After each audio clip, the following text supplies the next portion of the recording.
Você quer saber o que motiva as pessoas a ajudarem em tragédias como a do Rio Grande do Sul, colocar em risco as suas vidas ou ajudar a reconstruir cidades? Você precisa assistir esse episódio até o final.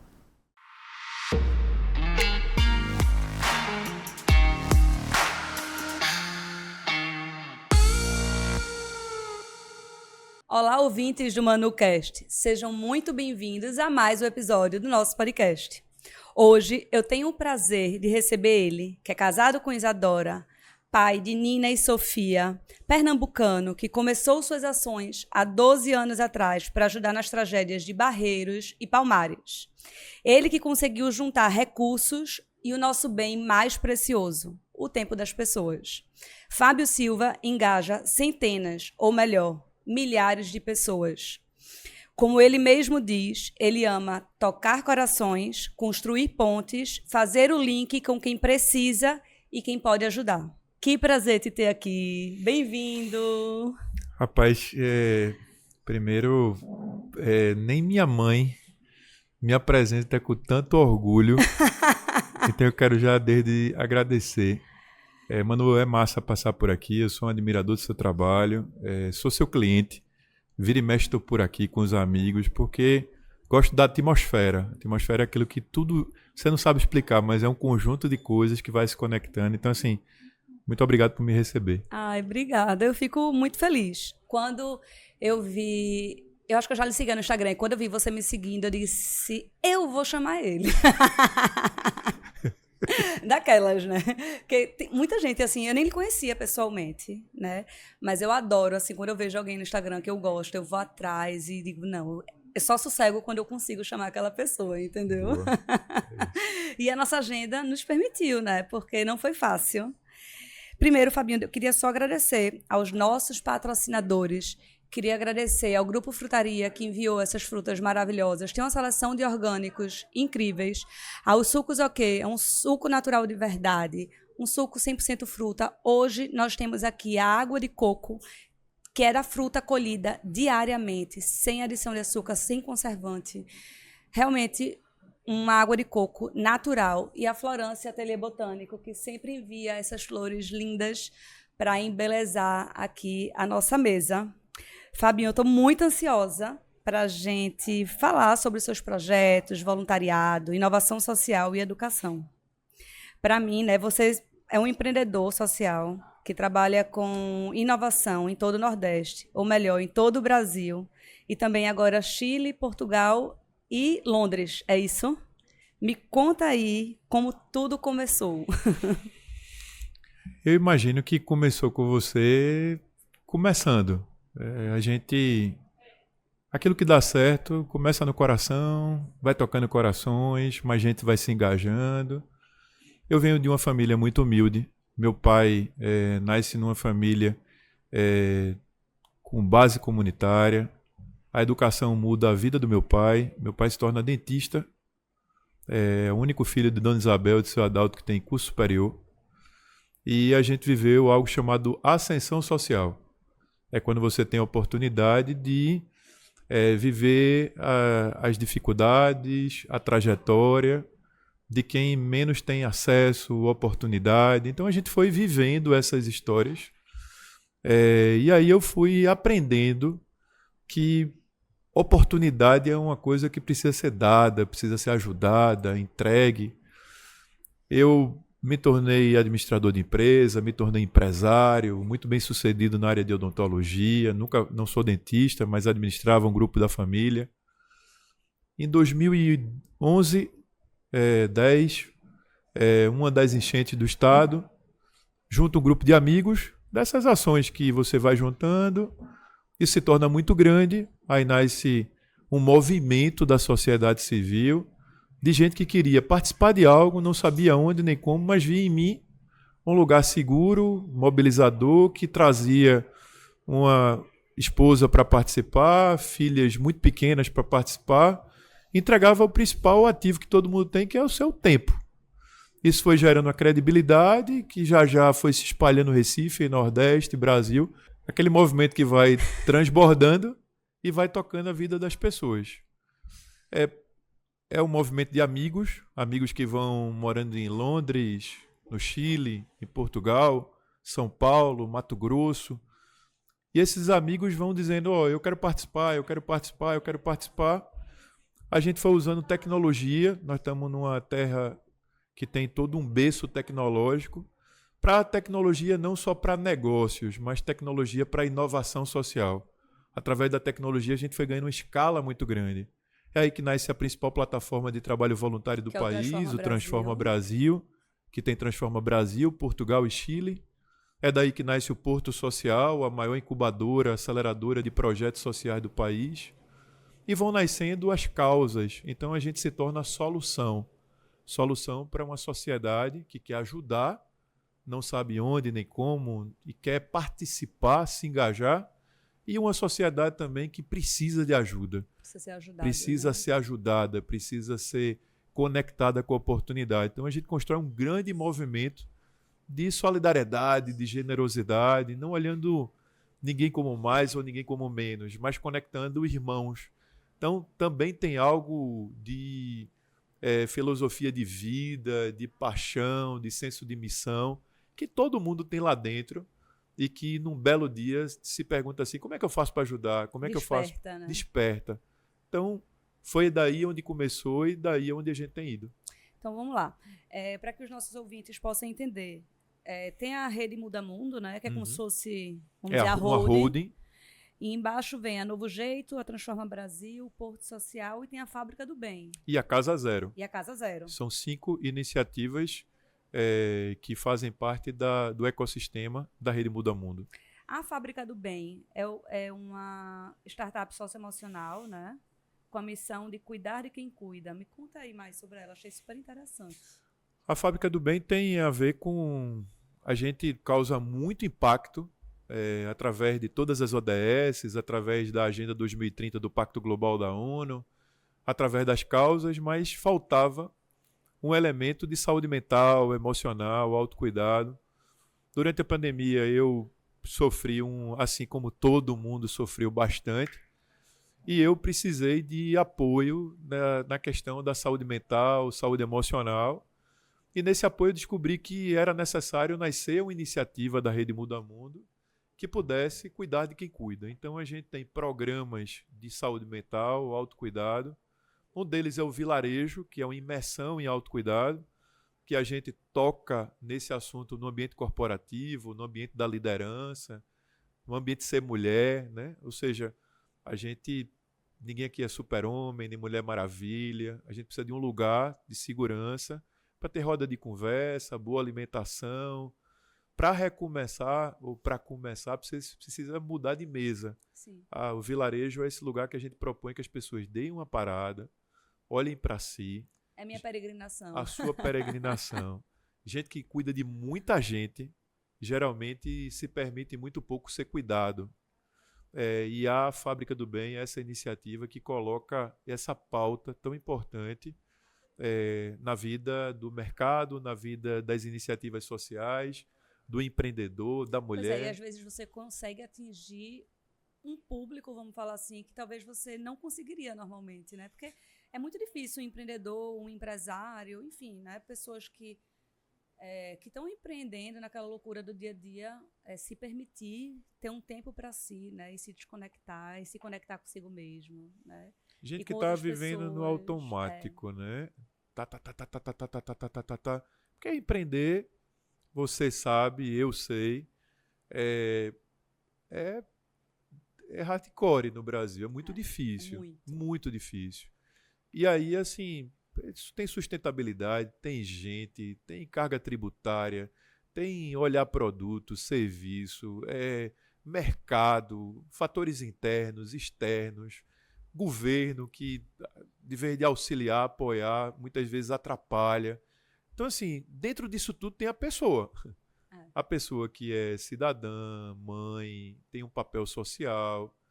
Então, a Fábrica do Bem, através da Rede Muda Mundo, se propõe a cuidar de quem cuida. Seja quem tem um projeto social, através dos programas chamados Pause, seja através da própria pessoa de grande influência, porque se ela tiver elementos do autocuidado, ela vai voltar para o seu ambiente e vai dizer, opa, vamos rever aqui as condições para que todo mundo possa ser cuidado. Verdade. Ô, Fabinho, e o que seria a Casa Zero? Eu vi assim que é o primeiro shopping social do Brasil, né, que tem como missão a transformação do centro histórico. Uhum. E vi que vocês estão franqueando. Como é que funciona isso? Como é que é esse projeto? Eu até queria ter ido lá conhecer, que tem aqui em Recife, né? Mas eu não consegui, mas assim, está nos meus planos de conhecer brevemente. Você é nossa convidada para conhecer a Casa Zero. Casa Zero foi inspirado no... Acho que tudo tem inspiração. Sim. Eu estava falando agora há pouco sobre a Fábrica do Bem, os programas de autocuidado têm a ver com a minha própria vida. Eu precisei parar, cuidar da alimentação, da alma, da respiração, da atividade física. Eu precisei ter uma agenda para mim. Casa Zero foi muito inspirado em várias viagens que eu fiz. Então, tive em Miami, na Flórida, num distrito chamado Distrito de Wynwood, uma área abandonada que hoje se tornou uma galeria aberta, um dos lugares nos Estados Unidos mais visitados Lindo, dos Estados né? Unidos. Aquelas Lindo, pinturas, lindo, lindo. lindo, lindo. Arte, cultura, gastronomia. Também comecei a perceber que em Lisboa, Portugal, aí já um modelo europeu, duas indústrias, fábricas, galpões abandonados, virou um espaço chamado LX Factory, pertinho de Belém, ali em Lisboa, um lugar de economia criativa, de cultura, de arte. Então fui vendo isso na América Latina, na Europa, na África, nessas viagens todas, dizendo, pô, eu queria fazer alguma coisa na minha cidade que pudesse ser um centro de inteligência para espalhar isso para o Brasil. Recife tem um centro histórico, Que é lindo. mas que precisa de cuidado, precisa de retrofit, assim como aconteceu em muitas cidades no mundo. Recife tem, naquele centro histórico, uma vulnerabilidade social muito grande, tem 6 comunidades, uma delas a comunidade do Pilar, segundo mais baixo índice de desenvolvimento humano da região metropolitana na cidade do Recife. Então a gente pegou 2 prédios históricos, são quase 5 mil metros quadrados, prédios da prefeitura, nós pedimos à prefeitura e houve um investimento privado na ordem de quase 9 milhões de reais.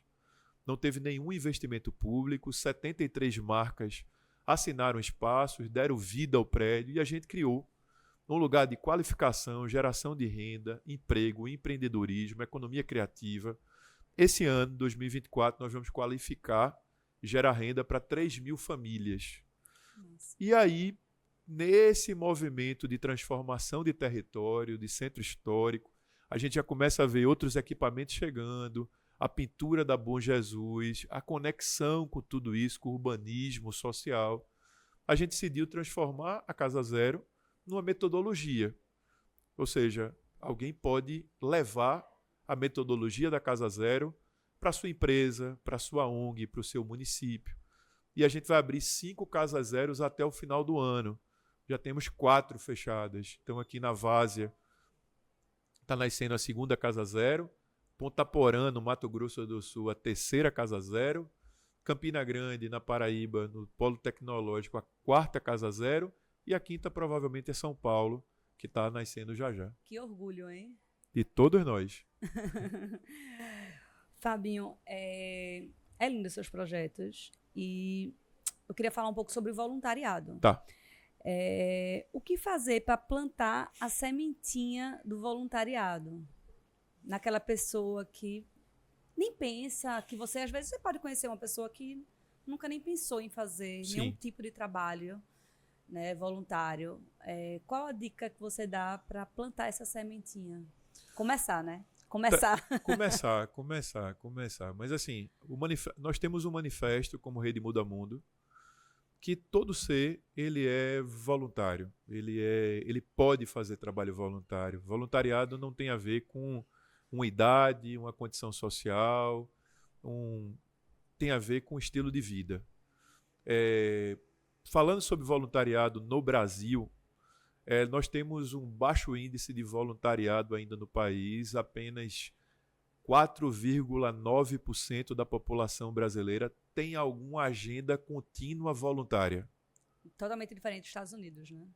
De cada 10 pessoas nos Estados Unidos, 8,5 de 10 tem uma agenda cidadã. Isso requer uma maior necessidade de intervenção do Estado e um menor avanço da sociedade. Mas quando você olha o voluntariado, 4,9%, um estudo de um centro de pesquisa, a gente percebe que quem mais faz trabalho voluntário é quem menos tem. Porque tem a ver com o estilo de vida não é sobreviver, ainda é gente que sobrevive. Sim. Na sobrevivência é necessário um engajamento muito próximo. Exemplo, mulheres de baixa renda que precisam trabalhar e não têm uma vaga de creche para o seu filho. Ela não tem como colocar o filho na creche porque não tem uma vaga disponível. Ela não consegue gerar renda para sua casa porque não tem com quem deixar a porque criança. não tem com quem deixar. E ela faz aquela conta, eu vou sair para trabalhar, mas eu vou deixar de quem vai cuidar do meu filho. O nome disso é desigualdade social. Sim. É a falta de oportunidade que alguém tem e que alguém não tem. Sendo assim, é nessa comunidade que uma senhora abre sua casa e diz para essa mulher, quer ir trabalhar? Deixa a sua criança aqui. Eu vou cuidar dela. Não, 1, 2, 3, 4 casos que... E não é no Recife, rodando o Brasil, você chega na comunidade, tem uma senhora cuidando de 10 crianças, todos chamando ela de vovó. Aí você olha para ela e diz, quantos filhos a senhora tem para ter tantos netos? Ela disse, não, essa aqui a mãe saiu para trabalhar. Essa aqui a mãe é minha vizinha. Essa aqui a mãe é dependente química. Eu trouxe para cuidar. Então, na sobrevivência, existe um engajamento muito grande. Quando é que a gente sobrevive como classe média no Brasil? É quando tem uma catástrofe. Quando tem uma catástrofe, dá essa impressão de que eu preciso me mobilizar, eu preciso ajudar, eu preciso fazer alguma coisa. É como se fosse Natal. No Natal, todo mundo tem esse espírito de... Era bom que todo mundo tivesse aquele espírito o ano inteiro, O ano inteiro. O ano inteiro com todo mundo, né? Se a gente tivesse um estilo de vida assim, a gente ia contratar gente com muito mais propósito. A gente ia viver uma sociedade muito mais unida, menos polarizada. Veja, você pode até achar uma coisa, eu posso até achar outra coisa, mas a gente não pode se afastar.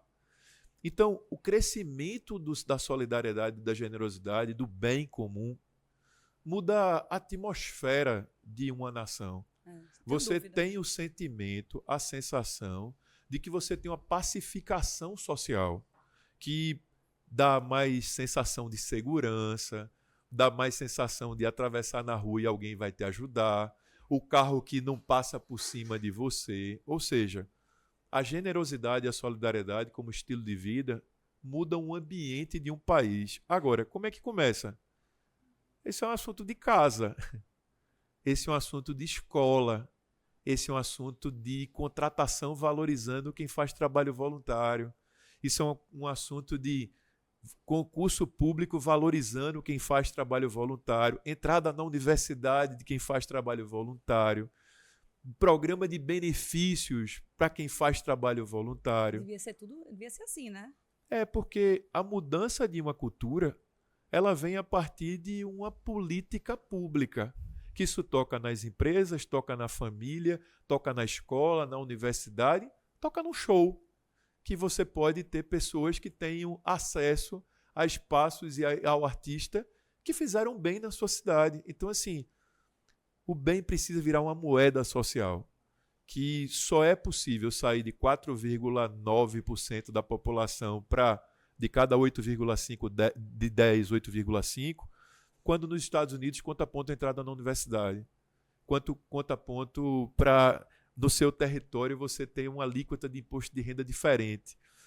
Mas, Fábio, o bem não deveria ser o bem pelo bem, mas para acelerar, a gente precisa construir uma cultura.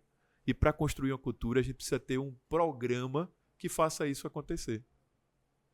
Você falando isso, eu tô lembrando daquele vídeo que você me mandou, que você fez eu acho que era das pilhas e da bateria, né?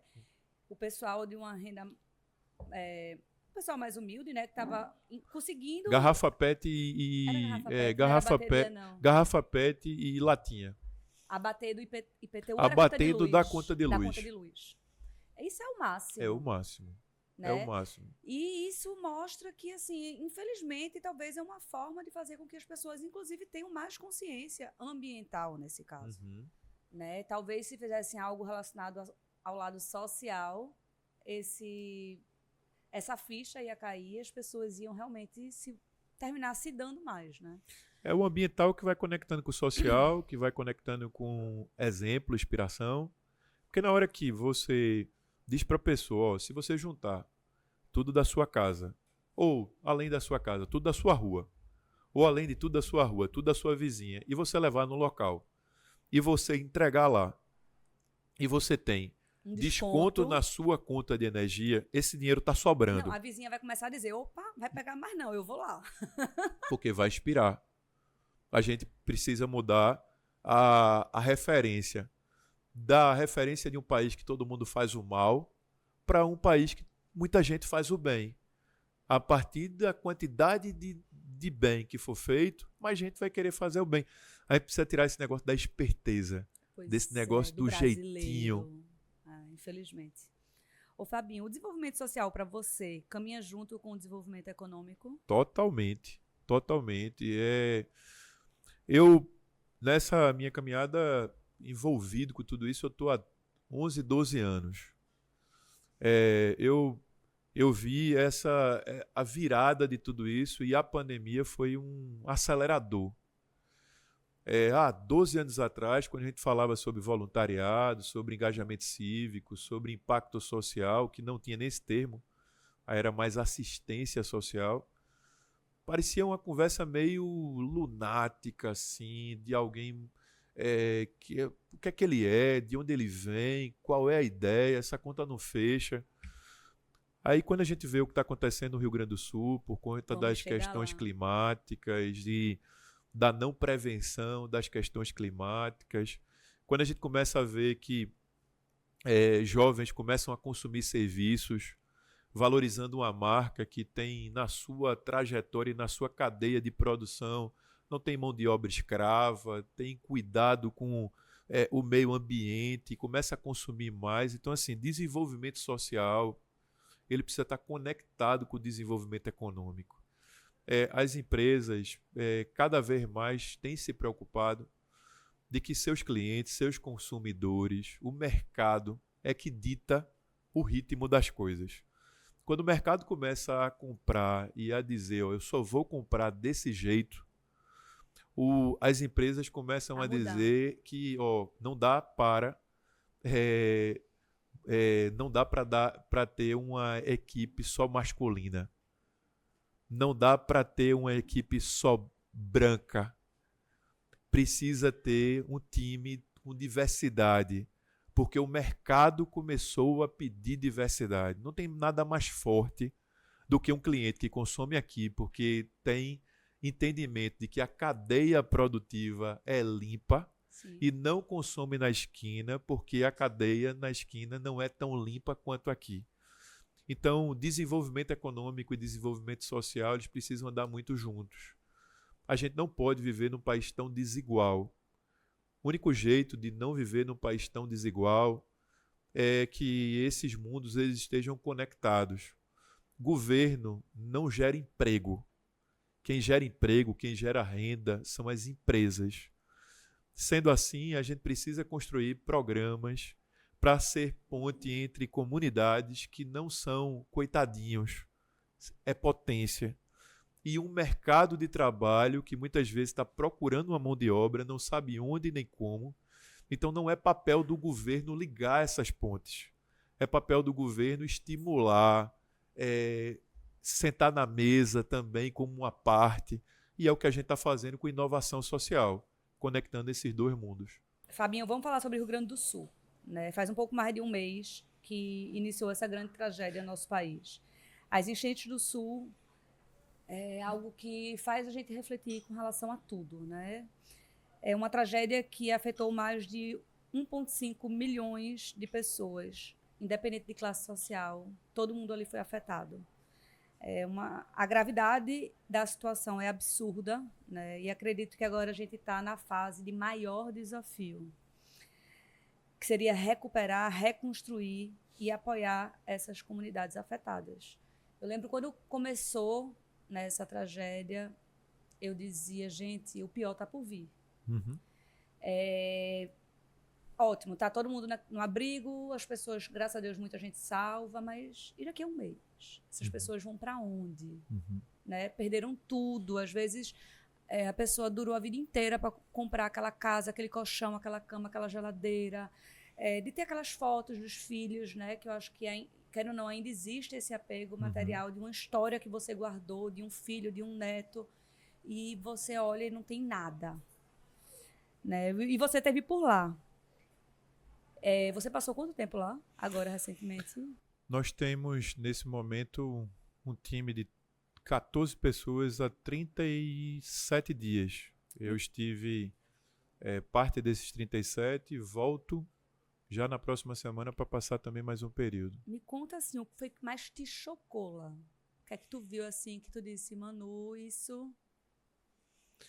Veja, eu já estive em outras ações emergenciais de grande repercussão e proporção. Brumadinho, Mariana, Palmares, né? Barreiros, Petrópolis no Rio de Janeiro. Estive na tragédia da Boate Kiss em Santa Maria. Verdade. Cada uma dessas tem uma história diferente, uma forma, um jeito. Mas o Rio Grande do Sul, ele é um estado, não é uma cidade. Então nós estamos falando de um estado, entre a terceira e quarta maior economia do Brasil afetada. É um estado geograficamente distante do ponto de vista logístico. É um estado que gerou o agronegócio no Brasil, então importante demais. Um destino turístico muito importante para o país. E aí, quase 2 milhões de brasileiros são afetados pelas chuvas, pelas enchentes, pela tragédia ambiental e social. O Rio Grande do Sul, houve uma comoção, de fato, muito grande. Essa comoção ela não é imediata, porque as informações elas vão chegando pedaço por pedaço. Ninguém no início tinha dimensão do tamanho, como também acho que nem todo mundo até esse momento tem a dimensão do tamanho. Pois é, todo mundo fala que quem foi lá e viu é completamente diferente do que a gente vê na TV, né? Nós estamos falando de ponto de vista social, econômico, de desenvolvimento social, desenvolvimento econômico. Era a nossa pauta agora há pouco. Nós estamos falando de 50 mil CNPJs afetados. Nós estamos falando aí de 500, 600 mil empregos diretos afetados, que não necessariamente vão voltar, porque emprego não se volta rápido. A partir do momento que você perdeu tudo, perdeu produto, perdeu até maquinário, estoque, tudo. maquinário, estrutura física, como que vai enfrentar o empreendedor, a sociedade, esse momento a gente está falando sobre saúde mental e emocional, recomeçar.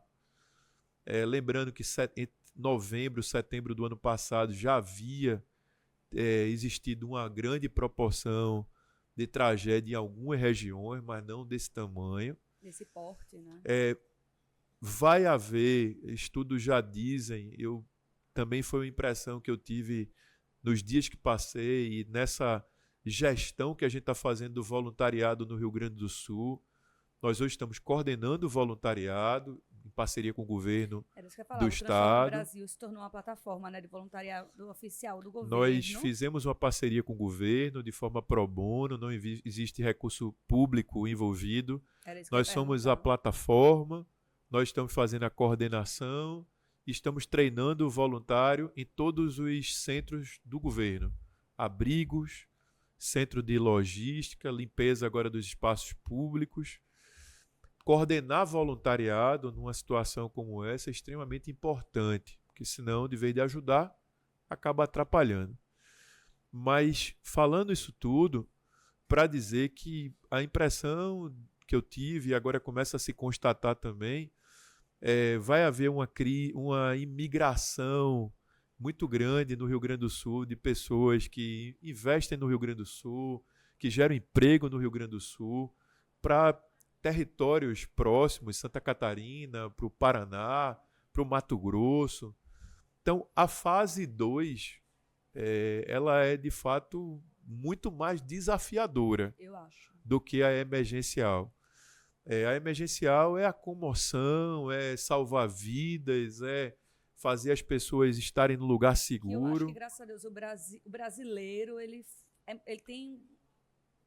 Ele é bom nisso, né? Eu acho que Ele muita é gente... empático, ele é empático, ele é caloroso, ele é rápido. Mas, por outro lado, também, ele, ao mesmo tempo, ele está em extremos. Chega uma hora que você começa a dizer assim, você está falando novamente sobre o Rio Grande do Sul, não é possível e tudo tal. Então, porque as pautas vão mudando, né? A imprensa vai dizendo, os influencers vão dizendo, e aí algumas pautas que eram pautas deixam de ser pautas. A gente precisa continuar ajudando o Rio Grande do Sul, a gente está muito envolvido nessa fase 2. Existem já conversas sobre a possibilidade de alguns programas da Casa Zero de geração de renda, qualificação profissional, economia criativa irem para o Rio Grande do Sul. E o que importa nesse momento é que tem muita empresa, muita gente querendo ajudar, muita gente querendo continuar a reerguer o estado do Rio Grande do Sul. E a Rede Muda Mundo vai continuar atuando fortemente. Tu tem ideia, assim, quanto tempo vai ser para reconstruir boa parte daquilo? Veja, Manu, a gente está falando de cidades com Canoas, por exemplo, 89% debaixo d'água. Quando essa água começa a baixar, e é o que está acontecendo, você percebe que a cidade ela tracionou para outro lado, não é mais a mesma cidade. Para pensar como é que vai ser a mobilidade no Rio Grande do Sul, se, assim, quantos carros foram perdidos, quantos ônibus, como é que funciona o sistema de trem, como é que liga isso tudo. Então, assim, essa transformação, essa recuperação do Rio Grande do Sul, para algumas situações vai ser muito rápida, para outras vai ser muito lenta e para outras não vai mais nem existir. Se é uma coisa que o Rio Grande do Sul tem a oportunidade nesse momento, é de refazer o Estado, desenhar o Estado de uma forma mais sustentável, com prevenção para as questões climáticas. Situação essa que a grande maioria das capitais brasileiras não está preparada para viver. Pois é, e assim, eu fico pensando muito, assim, como é que essas pessoas vão poder reconstruir suas vidas, sabe? Porque fica os traumas, né? Sim. Os traumas, os medos, é muita coisa. Não é só perder o bem material, é muito além disso, né? Estamos falando de criança, estamos falando de famílias. Você falou aqui, teve gente que perdeu todas as suas fotos, todas as suas roupas, o seu cantinho, a sua casa, a sua horta, o seu trabalho, o seu único bem, que era uma casa, que era um carro. Então, assim... Não, e perdeu tudo junto, né? Tudo junto. E perdeu tudo junto, com a família perdendo tudo junto, com os amigos perdendo tudo junto. É assim, vou ligar para quem para pedir ajuda, já que está todo mundo precisando? É muito... É duro. Muito duro. É duro. A gente não precisa fazer com que pessoas tão humildes vivam de forma tão dura. A vida sem as tragédias de quem é muito humilde já é muito dura. Pegar um transporte público é muito duro. Estar numa rede de educação pública, muitas vezes é muito duro. O sistema de saúde, o SUS, ele é exemplar, mas para algumas situações ele é muito duro. Então, tudo é muito duro. Uma situação como essa é uma pancada muito forte em quem já vive uma vida muito dura. Agora, pegou todo mundo. A história do Rio Grande do Sul não é algo que pegou numa classe social, numa região, pegou tudo. Pegou tudo. Fabinho, isso é um assunto que eu acho que é muito importante a gente falar, né? Porque as pessoas, muita gente ajudou lá naquele começo, naquele primeiro mês, e acha que tá bom, né? E a gente não pode esquecer de lá, e que todo mundo, o máximo que a pessoa puder, continuar contribuindo. Sim. É de extrema importância, porque, como você falou, as pessoas perderam tudo. Eu acho que a gente tem uma bela oportunidade de ensinar todo mundo a ser voluntário. Aquela pergunta, como é que faz para ser voluntário? Sabe como? Transforma a festa da sua filha numa festa com propósito. Transforma seu casamento num casamento com propósito. Uma das histórias, essa história eu conheci pessoalmente, mas está na televisão. Os 15 anos de uma jovem chamada Patrícia, o vestido de 15 anos dela foi arrastado, né? E aí a família decidiu que não ia mais ter festa, mas que estava todo mundo junto e houve a doação de um vestido. Então, quando essas coisas acontecem, por mais que sejam assuntos muito ruins, que mexe com a gente, que não nos faz bem, é oportunidade de lição para a gente sair do outro lado. Então, assim, eu acho que a gente tem a oportunidade de, com microações, né? A Rede Muda Mundo sempre diz que pequenas ações mudam o mundo. Eu tenho certeza absoluta que esse videocast vai chegar na vida de alguém que vai dizer assim, poxa, isso me fez tão bem. Naquele dia, uma ficha caiu e eu olhei meu guarda-roupa, juntei coisas do meu guarda-roupa que não estava usando, eu fiz uma doação financeira, eu fui mais generoso com alguém que mora no meu prédio. Eu sei que a gente está sobre o Rio Grande do Sul nesse momento, mas existem necessidades todos os dias. Do nosso lado. Do nosso lado. Pois é, que a gente possa ficar mais atento, né, às pessoas. Fabinho, eu queria falar sobre uma coisa que eu vejo que você fala e eu acredito bastante, que seria a felicidade em servir.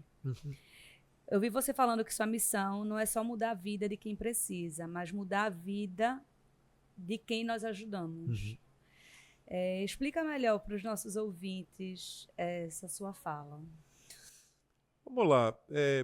Tem uma das coisas que a Rede Muda Mundo, as iniciativas sociais, quem a gente beneficia, não é um projeto de Fábio. É um projeto, ele tem dado certo e as pessoas me perguntam até onde ele vai, até onde as pessoas quiserem participar.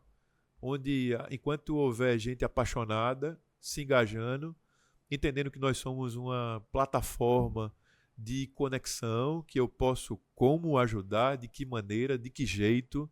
Ou seja, a gente quer ser canal para isso tudo.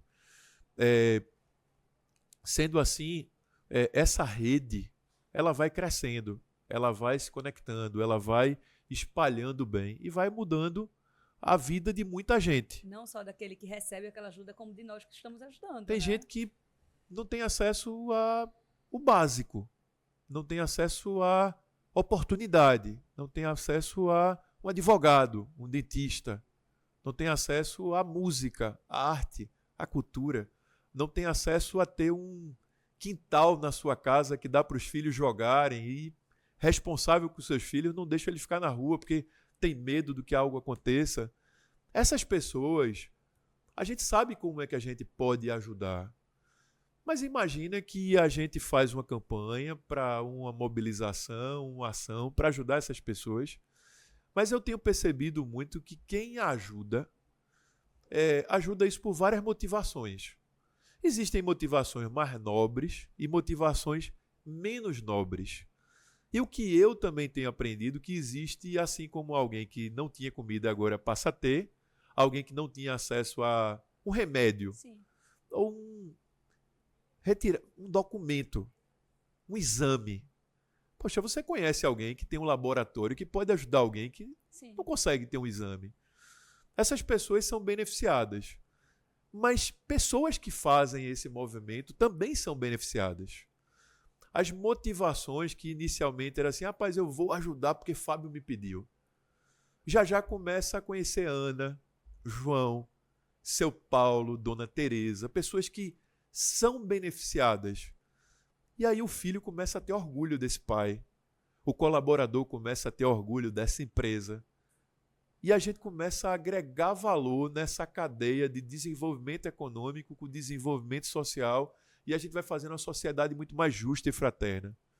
Eu ouço testemunhos todas as horas, todos os minutos, de pessoas que são beneficiadas, que eu sento muito na comunidade, gosto de sentar no batente, tomar um cafezinho, ouvir histórias, saber como ajudar, de que maneira. Por outro lado, sento na Avenida Boa Viagem ou na Faria Lima e trago essas histórias para lá. E as pessoas dizem assim, rapaz, eu quero ajudar, eu quero participar, eu quero conhecer essa pessoa. Aí já tem uma família ajudando uma creche, ajudando um hospital, ajudando um posto de saúde. Então, assim, todo mundo ganha. A solidariedade e a generosidade é um encontro de pessoas, através de uma rede, que querem mudar o mundo. E eu acho que, assim, a gente que já é tão privilegiado, quando tem essa oportunidade de ajudar, é transformador, né? Sim. E isso que eu acho incrível, porque é exatamente a felicidade de poder ajudar, de servir. Sim. E você consegue trazer isso, talvez, para pessoas que não queriam ter essa oportunidade de poder ajudar. Sim. Sim. Né? E conectando com aquelas que precisam da ajuda. Então, eu acho que é uma casadinha perfeita. Eu acho que as pessoas, não todas, mas eu conheço muitas pessoas que querem ajudar, não sabem onde, Nem como nem começar, como. né? Buscam lugares sérios, querem utilizar seu talento, seus recursos, sua rede. E tem gente que não quer por enquanto, porque está na fase da vida de não conseguir. É assim, eu estou muito ocupada, é como não tivesse condição de ter um olhar mais amplo. Está olhando da mesa para cá, mas não está olhando de Tá olhando forma embaixo do umbigo. mais ampla. Exatamente. Fabinho, chegamos no Momento Verde. O Momento Verde é uma pauta que eu gosto de trazer muito aqui para o podcast, que é onde eu faço com que os nossos ouvintes pensem um pouco e também os nossos convidados. Então eu queria saber, assim, tem algo que você faz em prol do ambiente, que você acha bacana, que você gostaria de divulgar para a gente? E se não tem, algo que você poderia começar a fazer? Conta aí pra gente o que é que o Fabinho faz no seu dia a dia. Vamos lá. Primeiro, nos últimos 10 anos, eu não tive carro. Sempre fui de carona, de aplicativos, tentativa de tentar ajudar o máximo possível a mobilidade urbana. Só que recentemente eu tive a necessidade de me locomover de forma mais autônoma. E aí hoje eu tenho um carro elétrico. Então de alguma forma, Eu digo que foi a melhor aquisição que eu fiz na vida. de alguma forma estou tentando colaborar com o meio ambiente. Segunda coisa, a gente tem como prática de família uma agenda voluntária. Minhas filhas são mega engajadas, cada uma das duas com suas pautas sociais, são pautas diferentes. Quantos anos elas têm? Nina tem 12, Sofia tem 15. Já são duas mocinhas, Duas né? mocinhas, Pré-adolescentes. duas mocinhas, já com todos os dilemas da idade. Então elas têm uma pauta cidadã no colégio, na família, são muito, assim, a mais nova principalmente tem um senso de justiça muito forte e a mais velha uma sensibilidade para a questão emocional, para a questão do autocuidado muito grande. Além disso tudo, eu não posso dizer que eu fui para um caminho do minimalista das coisas, mas eu sou muito focado na questão das necessidades, questão do ter para quê, por quê, questão do consumo consciente, questão de entender, por exemplo, lá na Casa Zero, a gente tentou adotar a política de contratação 100% do território, desde a fotógrafa até os serviços, até o buffet, até de tudo, tentar fazer com que os serviços que tem na comunidade sejam ofertados e que os amigos e os clientes e os parceiros provem de tudo isso, né? Veja desde a música, que é um menino da comunidade, até o consumo do alimento, até a fotografia, as experiências socioambientais, a questão de transformar territórios em potência. Então, são algumas atitudes. Agora, falando mais ainda sobre Fábio, eu tenho muita relação com a natureza. Eu corro, saio, também madrugo pelas ruas do Recife na corrida. Tenho uma relação com o mar muito. Tentei surfar, mas não deu muito certo. Então sou um surfista meio frustrado. Eu digo logo, eu sou péssima em esportes, viu? Eu acho que por isso que eu gosto da peregrinação. Pronto, então assim, eu tenho alguns hobbies que tem a ver com a sustentabilidade, com o simples, com a felicidade E é um caminho sem volta, nas né? pequenas coisas. Eu acho que é mais fácil de viver assim, porque eu entendo que as pequenas coisas você nunca vai deixar de ter. Pelo menos é mais fácil. Eu sou daquelas que adoro pegar a fala das pessoas, né? Você uma vez falou assim, que muitas vezes a felicidade não está no guarda-roupa ou com o que temos, está no servir. Uhum. E é exatamente isso que você... Quando eu pedi para você falar um pouco sobre a sustentabilidade, você está trazendo de uma outra forma essa sua fala aqui, né? Que é muito importante, né? Eu acho que a gente, quem serve... preenche o vazio, né? Exato. Quem serve descobre por que veio, para que veio, por que está aqui. A conta não fecha cuidando só da minha casa, da minha família, das minhas coisas.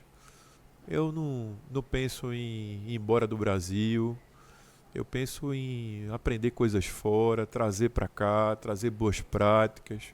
A gente sabe que outras sociedades estão bem mais evoluídas em algumas temáticas, mas não é sentido de crítica com o Recife, com o Nordeste, com o Brasil, é que a gente precisa fomentar uma cultura. Sim. Então, eu tenho, de fato, uma prática de engajamento, sou um ser político com P maiúsculo, gosto de política, me sinto na sociedade fazendo política 24 horas, olhando para a questão da sociedade, uma pauta mais ampla. Não tenho nenhuma dificuldade de me relacionar com um gestor público de centro, de direita e de esquerda. Essas coisas passam, né? O momento da sociedade passa e o Estado permanece, o país permanece. Então, não tenho essa de... muitas vezes as pessoas que necessitam de oportunidade não as vejo como coitados. Eles não querem ser vistos assim. Ninguém escolheu viver de cesta básica. As pessoas querem ir para um supermercado, escolher os alimentos que querem comer. Elas têm sonhos ainda pequenos porque tiveram poucas oportunidades. Na hora que tiverem maiores oportunidades, o sonho vai crescendo. Conheço crianças de comunidades do Recife que nunca viram mar, nunca viram um leão, nunca viram um animal, nunca foram num parque de diversão, nunca entraram no shopping center, nunca entraram no cinema. Nós vivemos num estado ainda, numa região do país, que pessoas que nunca tocaram num interruptor para acender a luz. Mas por outro lado, no meio desse oásis de dificuldade, há muita gente querendo ser TikTok, querendo ser luva de pedreiro, ou seja, as inspirações foram invadindo as comunidades. Então, são territórios extremamente incoerentes muitas vezes. Mas a gente tem que conviver com isso tudo sem criticar e entender que a pobreza é algo extremamente complexo, sistêmico, e que a gente precisa a cada dia fazer pontes entre todas essas áreas e regiões da sociedade. E você faz isso como ninguém, né? Estou buscando fazer com um monte de gente. Tá certíssimo. E é isso que faz a diferença, com certeza, né? Fabinho, sua ambição é profissionalizar o terceiro setor do Brasil, né? Para torná-lo solução, fazendo parcerias entre governo e empresa. Como isso está evoluindo? Muito rápido, porque o modelo de que é o Estado, o governo, que provém, faliu. A gente precisa entender que as demandas sociais de 2024 são completamente diferentes de 1900. Mudaram bastante. Tá todo mundo. Hoje, o acesso à informação é muito grande. Então, a gente precisa entender que uma gestão pública de uma cidade, de um estado, da federação, não consegue dar conta das demandas socioeconômicas.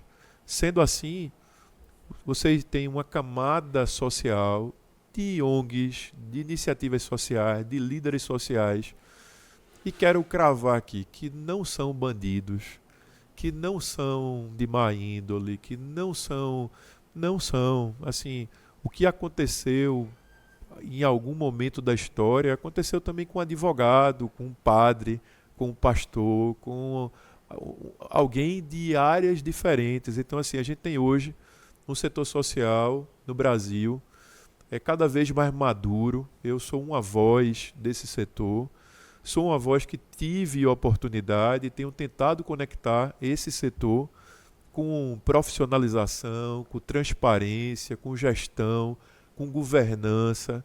Se isso acontecer, está acontecendo, a gente vai melhorar os serviços de quem mais precisa no Brasil. De forma prática, você tem uma comunidade vulnerável que um assalariado decidiu criar um projeto de futebol com o seu próprio salário, com a sua própria renda, e ele cuida lá de 60 crianças na comunidade. Essas crianças não estão no tráfico, não estão nas drogas, não estão fazendo coisas ilícitas, porque o futebol salvou essas famílias e essas crianças. Essa pessoa precisa ser apoiada. Ela precisa ser apoiada com gestão, com profissionalização, para se tornar solução para parcerizar com empresas e com governos. É o que a gente tem feito numa rede de 12 mil iniciativas sociais, que é uma rede gigante. A gente chega hoje a algo em torno de 1.700 municípios do Brasil. Então a gente tem uma capilaridade muito grande, mas o mais bonito disso é que nós temos quase 5 milhões de horas de trabalho voluntário. Empresa entrando com gestão, com governança, com mentores, com apoio financeiro, com dando qualificação, formalização para esses projetos. Então tem um escritório de advocacia que só nesse ano de 2024 vai formalizar 500 projetos. São advogados que estão de forma pro bono, através de um escritório de advocacia, ajudando o setor social brasileiro. Aí eu pergunto para um dos sócios dessa banca, primeiro eu quero te agradecer por estar ajudando o setor social brasileiro, mas o que é que isso tem causado no escritório? Aí ele me diz assim, construímos um ambiente muito mais humano, muito mais fraterno, muito mais conectado, muito menos bolha, muito menos ilhas, muito mais pontes. Então eu acredito muito no setor social como uma grande solução de serviços para quem mais precisa no Brasil, parcerizando com o primeiro, segundo e terceiro setor juntos. Pois é. Fabinho, compartilha uma história inspiradora de alguém cuja vida, você deve ter várias, mas pensa aí, né? Uma que seja muito inspiradora, que foi transformada através do teu programa. Eu quero contar a história de recente, no Rio Grande do Sul.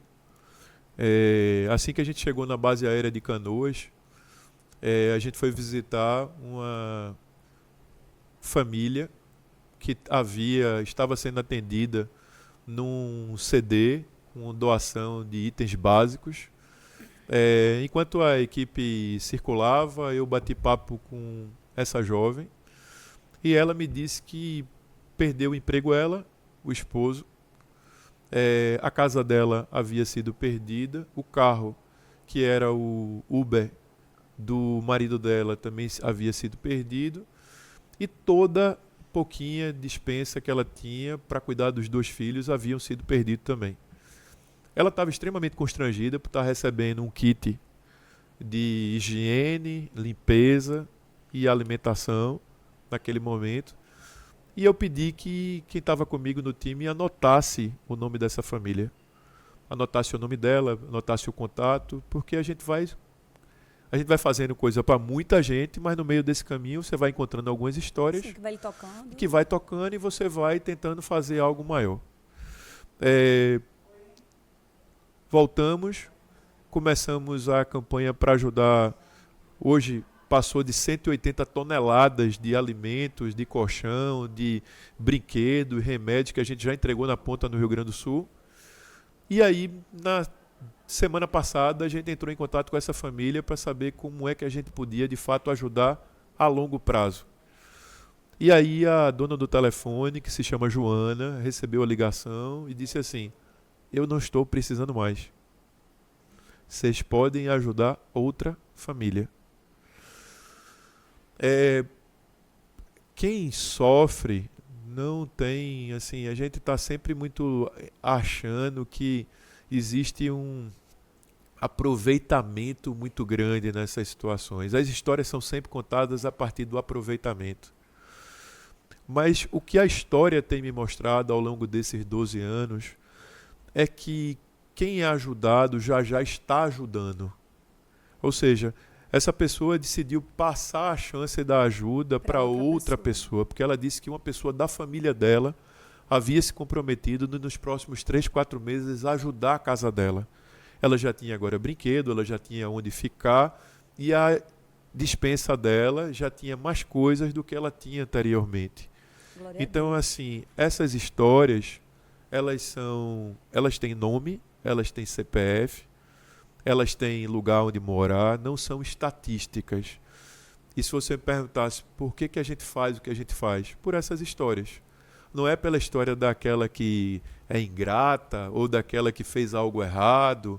Essas histórias vão passar. As que vão ficar é aquelas de fato que marcam a história. Daqui a 10 anos eu vou poder contar para os meus netos que tive no Rio Grande do Sul, que junto com um grupo de amigos a gente fez muita coisa e que essa história fez parte da minha vida porque eu lembro até hoje. Não, é incrível, né? Porque assim ela poderia dizer, ficar quieta, receber mais ajuda, e ela não. Sim. Né? Ela se solidariza com a dor do outro que ela nem conhece. Sim, sim. Bem, que essa sua história possa inspirar outras pessoas, né? Porque às vezes é incrível, assim, de saber que existem pessoas dessa forma ainda. Sim. E é o que mais existe. Na verdade, a gente não quer enxergar, né? É verdade. E não quer parar para escutar. Né? Poucas pessoas fazem isso que você faz, de ir lá, de escutar, de saber. E isso eu acho que vai tocando a gente profundamente e faz com que eu acho, no seu caso, de querer continuar. Sou da terra de Ariano Suassuna, então eu acho que o maior capital que a gente pode ter é contar histórias reais para que mais gente seja ajudado. Cada história dessa, em cada lugar, é lógico que você precisa fazer um reporte, fazer um balanço, mostrar o que está fazendo, de que jeito está fazendo, mostrar transparência, existem métricas de tudo isso. Mas o que mais marca e o que mais faz a gente dizer, poxa, valeu a pena ter ido, a gente precisa continuar, tantas quantas vezes for necessário a gente vai fazer, são as histórias. É verdade. Fabinho, quais são os principais desafios que você enfrenta ao tentar implementar programas educacionais em comunidades carentes? Já são várias fases. Primeiro, quando tudo começou, a desconfiança. Por que vocês estão fazendo isso, né? Não tem refeição de graça. Será que existe um interesse por trás? E é natural. O povo mais vulnerável, que tem menos acesso, ele é enganado todos os dias. A desconfiança não é comigo, com você, é pelas promessas e promessas e promessas e promessas que não aconteceram. Então essa era a maior barreira quando tudo começou.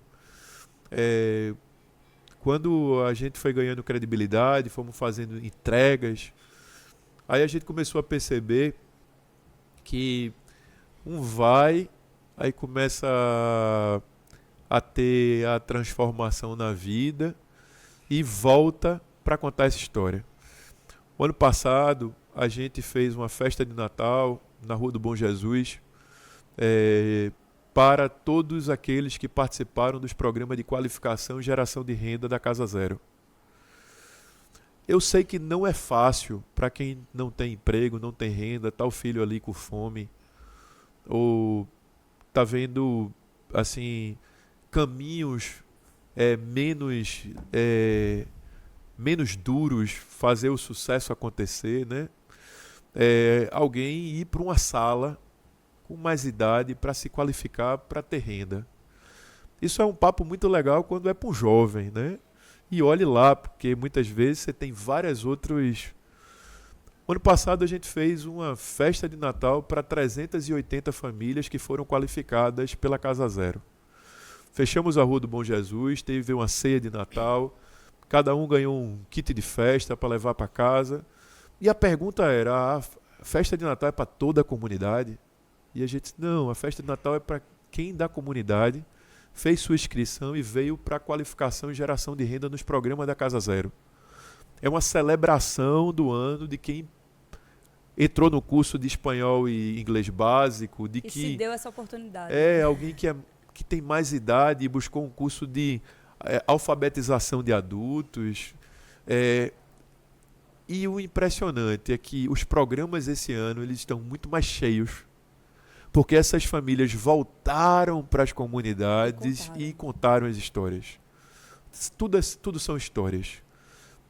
Eu não tenho como motivar uma mulher solo de baixa renda a se qualificar. Essa não é a minha história. Ela olha para mim como alguém que não tem identidade com ela.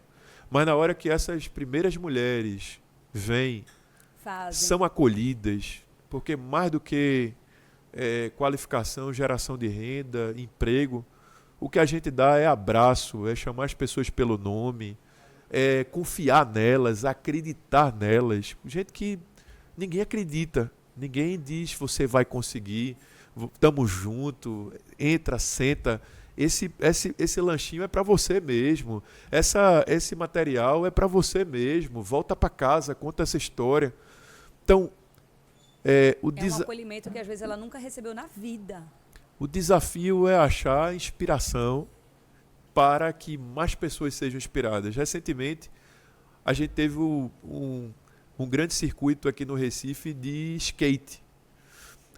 E as jovens skatistas femininas foram para a Casa Zero e a gente trouxe várias crianças e jovens das comunidades para ouvir aquelas meninas, para que elas pudessem se ver nas meninas. E aí depois eu começo a ouvir que tem um monte de gente nas comunidades fazendo skate. Então, assim, a gente precisa mudar a matriz, mudar o projeto. Na hora que a gente muda o projeto e entrega mais inspiração, mais solução, mais oportunidade, a gente vai ver essa coisa brotar numa rapidez muito maior. Verdade. E quais são os tipos de parceria que têm sido mais valiosas para o seu projeto? Empresas, governos? A gente... Eu venho nessa evolução, né, do setor, dessa evolução da nossa profissionalização. Antigamente, a gente tinha parceria com a padaria que dava o pão e alguém que dava a salsicha. E a gente fazia o cachorro-quente pro dia das crianças. Parecia eu fazendo comida na pandemia lá em casa. É isso. O pessoal deixava lá em casa o presunto, o queijo, outro o pão e a gente fazia. É isso. Você, assim, a gente começou assim. Hoje a gente tem parceria com empresa que quer contratar mulheres para serem eletricistas. E elas querem que a gente identifique nas comunidades as mulheres, que a gente entregue cursos de soft skill para essas mulheres e que eles entram com a parte técnica. Também tem empresa de tinta que quer qualificar pessoas para serem pintores. e a gente identifica essas pessoas, dá o curso de soft skill e eles entram com a parte técnica. Não existe parceria grande, pequena. A Rede Muda Mundo se tornou, de fato, uma grande rede de conexão. Agora mesmo, no Rio Grande do Sul, eu lembro que você começou a juntar coisas em casa, mobilizar a sua rede. Já já você se tornou embaixadora de doação. Quanta gente não chegou depois para doar porque viu você doando? A gente tem na cabeça que doação é coisa grande. Ah, não, o que a Rede Muda Mundo faz, o que o Transforma, Casa Zero, o que Fábio faz, se tornaram tão grandes que a gente não tem mais... Não, não, não. Toda ajuda é bem-vinda. Se você disser...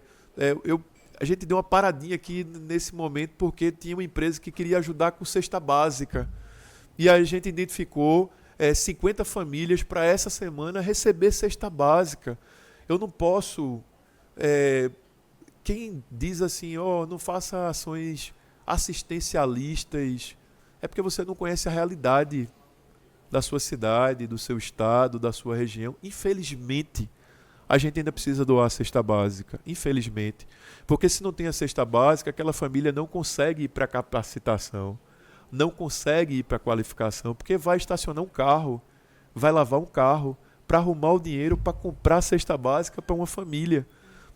A gente tem na Casa Zero... Uma realidade muito dura. É muito dura. A gente tem na Casa Zero uma jovem que eu encontrei ela na rua vendendo batom garoto. E ao conversar com ela, eu perguntei por que você estava vendendo batom garoto. Ela disse que estava vendendo chocolate porque queria continuar pagando o curso dela de Direito. E eu perguntei, por que você estuda Direito? Ela disse, porque o meu pai estava cuidando de um carro. Dentro desse carro tinha droga e meu pai foi preso. Oh, meu Deus. E eu quero ser advogada para soltar o meu pai. Aí eu conversei com essa jovem, levei ela para Casa Zero, ela começou qualificação profissional e hoje está trabalhando lá com a gente.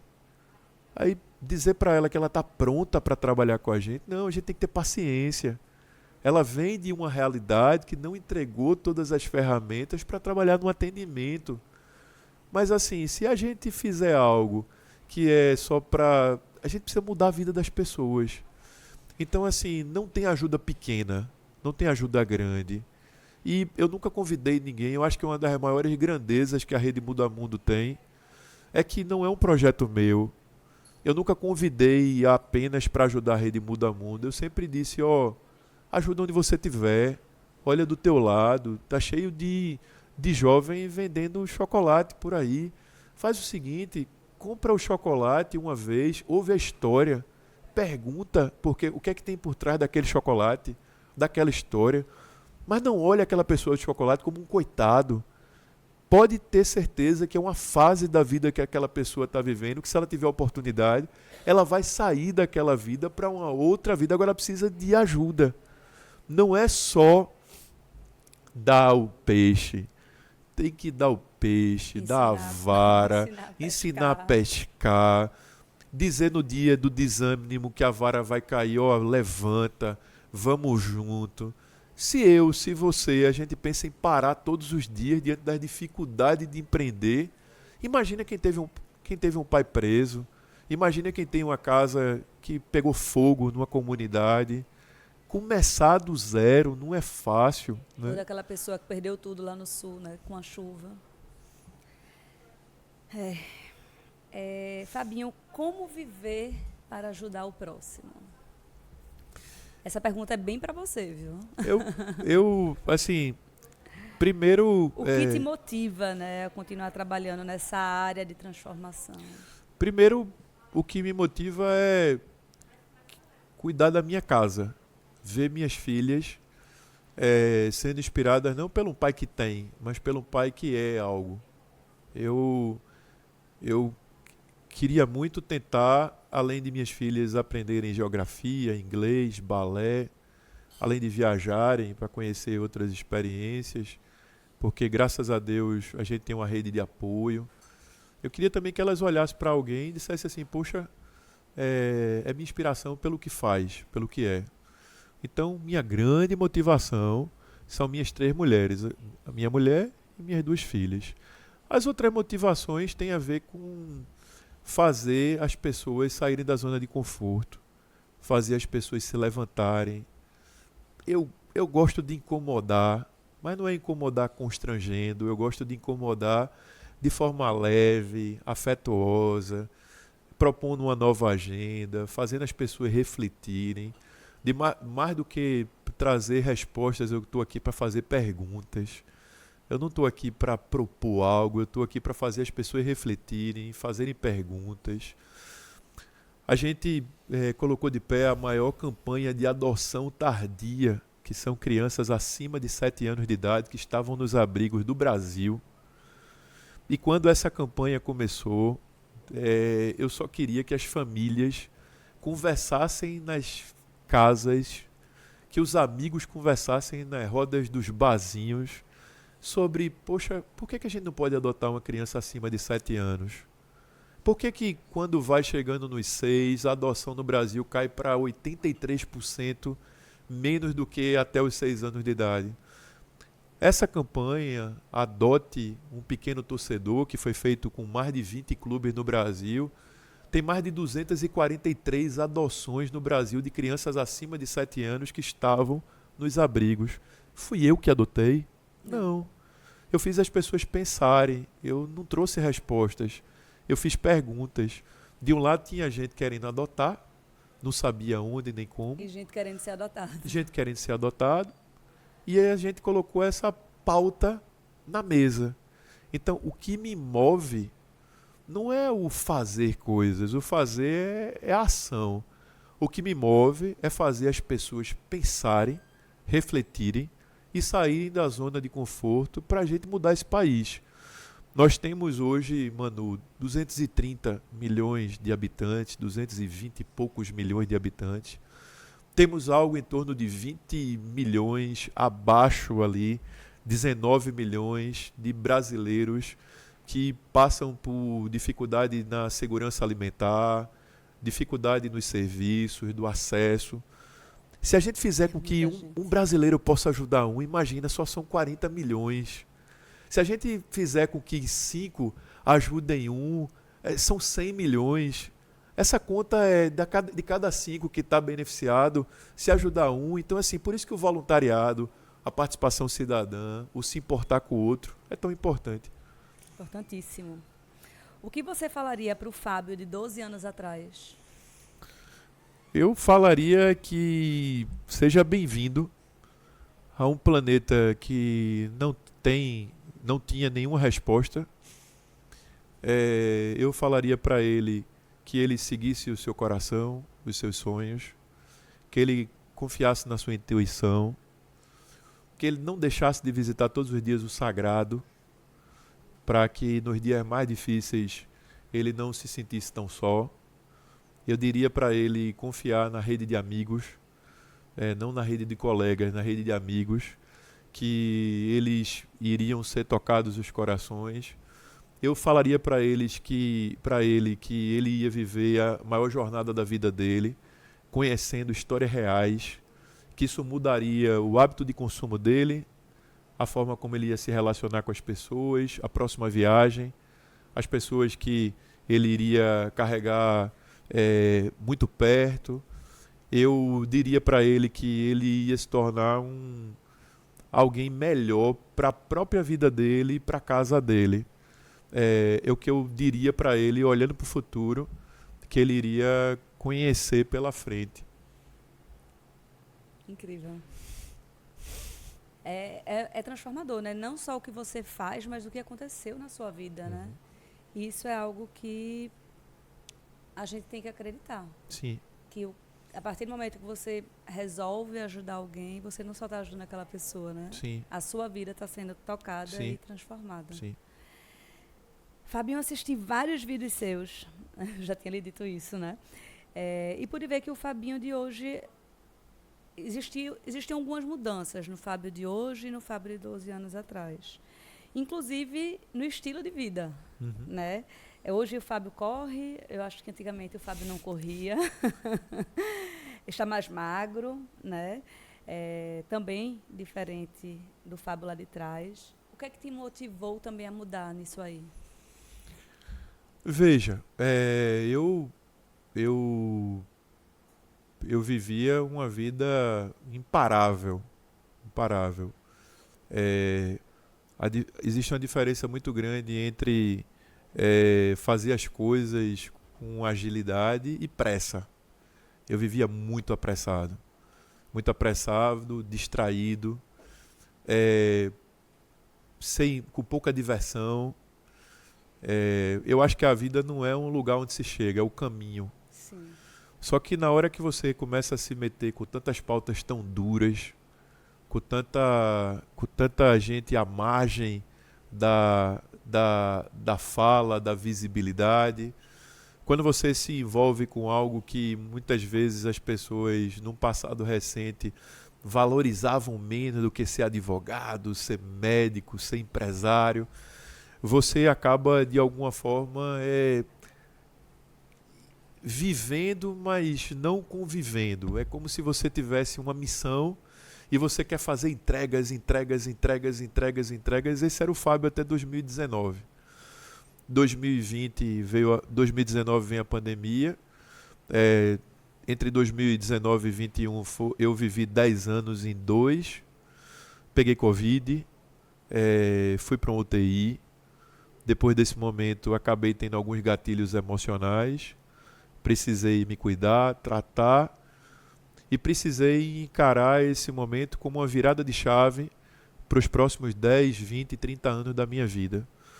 Era necessário cuidar de mim, era necessário autocuidado, era necessário ter hobbies, praticar esporte, era necessário se aproximar mais da família, dos Na verdade, a amigos. gente que cuida dos outros, a gente esquece de si, né? Exatamente. Então, esse Fábio de hoje, ele tem uma agenda com muitas atividades, mas ele é mais estratégico. Ele tenta olhar um pouco mais de cima, ele sabe jogar o jogo, ele sabe que ele não tem mais os 30 e poucos anos, ele agora tem 46.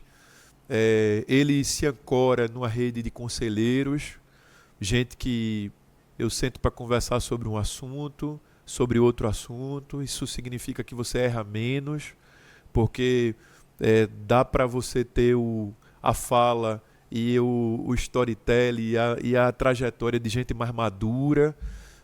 Eu tive no Rio Grande do Sul, mas eu não fiquei no Rio Grande do Sul. Eu montei uma equipe no Rio Grande do Sul, eu volto. Brumadinho eu passei 30 dias. Esse Fábio que entrou em Brumadinho, 30 dias depois ele saiu completamente destruído. Agora, esse assunto, eu percebo que se eu estiver viajando, correndo e fazendo outras coisas e ligando para um e para outro e a equipe estando lá, a gente tem uma efetividade muito maior. Porque o meu negócio é relacionamento, é sentar, é conversar, é dar voz, é mostrar um projeto, é ir lá, conhecer histórias, ver a realidade e voltar aqui para fazer um podcast e depois ir lá novamente. Então, assim, eu acho que eu estou muito mais sensível ao entendimento das necessidades, mas muito mais conectado ao que a minha estrutura psíquica, física e de momento da vida suporta.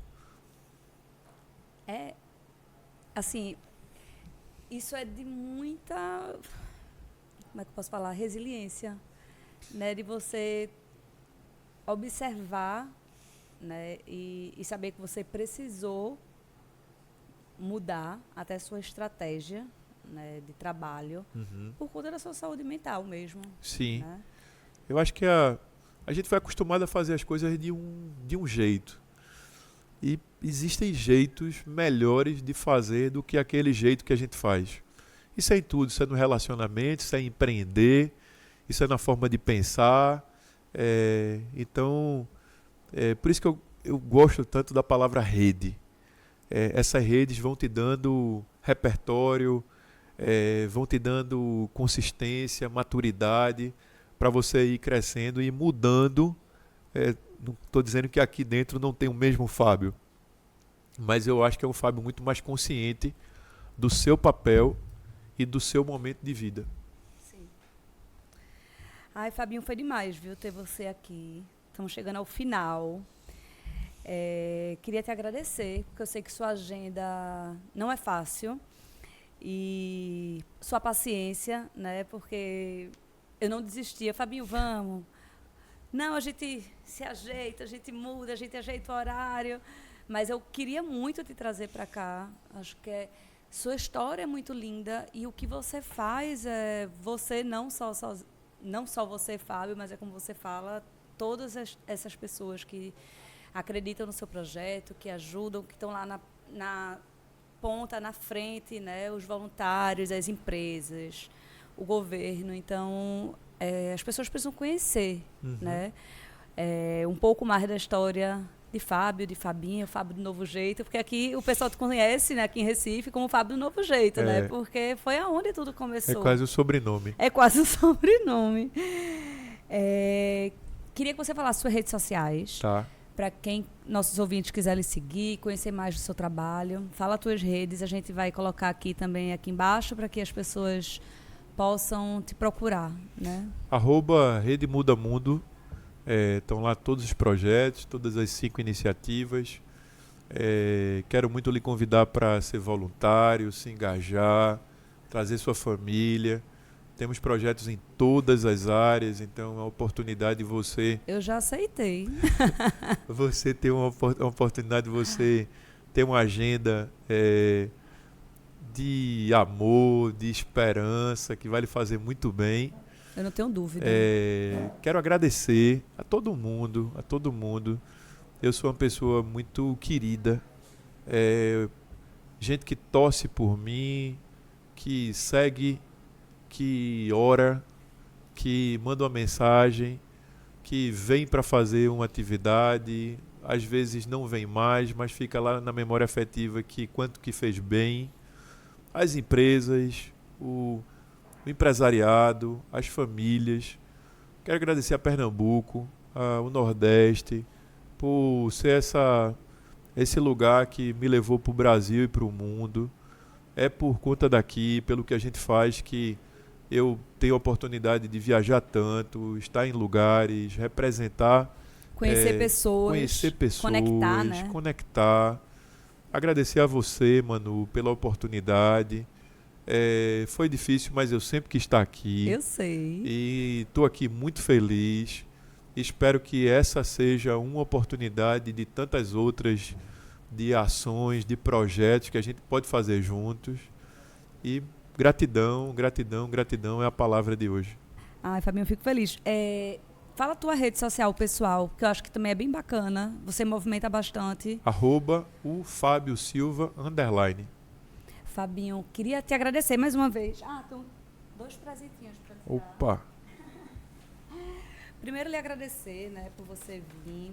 Aqui é umas delícias do Manu Tenório. Então, você levar para sua casa, para suas 3 mulheres da sua vida.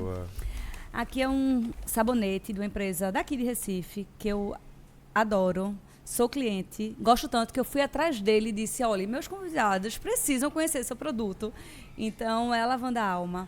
É um sabonete natural. A nossa pele é o nosso segundo maior órgão, então é algo que eu acredito real. Acho que você vai amar conhecer. Eles são incríveis, natural de verdade, feito com óleo essencial. É maravilhoso. Então, para você e sua esposa, muito eu obrigado. espero que você goste.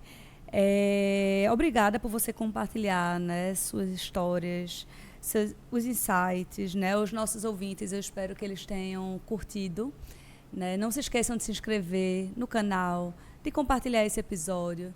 A nossa rede social do Instagram, @SigaManuCast. Obrigada, até a próxima. E não se esqueçam de curtir, minha gente, e comentar. É muito importante pra gente. E até o próximo episódio. Tchau!